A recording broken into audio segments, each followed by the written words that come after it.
कौन बापू ये प्रकल्पटा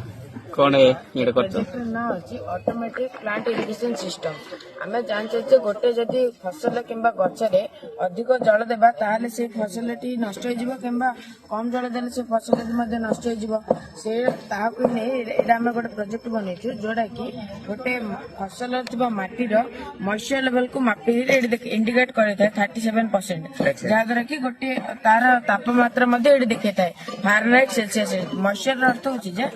माटी आर्द्रता माने माटी थिबा जलांश को से कहता से पर देखंतु एटा देखंतु मु जते मूर्तिकार पकोची ताले एडु मोटर ऑन होची एडु पानी स्प्रे होची देखंतु जा द्वारा कि पानी पगा कोची देखंतु एडी आथरे देखंतु एडा देखंतु ओदा माटी अछि किंतु आरे आउरी मध्ये जल दरकार जा द्वारा कि मोटर आउरी मध्ये पानी स्प्रे करछि जते बेले पूरा जल पूर्ण हे अछि ताले देखंतु ऑटोमेटिक पानी स्प्रे हाडा बंद अछि जा द्वारा कि हमर जल सेचन असुविधा है से कम जल अधिक फसल उत्पादन कर बहुत सुंदर बहुत बढ़िया गोटे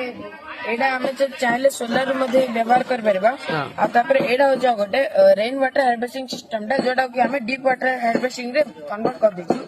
आमे आगे जानथिले जे वर्षा जल संरक्षण करी आमे याको कृषि क्षेत्र रे व्यवहार कर परबा ए ताहाकु ही नहीं पंजे डीप वाटर रे कन्वर्ट कर देछि देखंतु जते बेले वर्षा जल रहइबो ए ताहाकु सीधा साधा टांकी को नहीं याको स्लो करी बुंदा जल सेचन द्वारा फसल रे आमे ड्रॉपर द्वारा आमे ड्रॉप करी फसल मूल रे पके परबा और बढ़िया या द्वारा कि कम जल रे अधिक फसल उत्पादन हो थैंक यू धन्यवाद।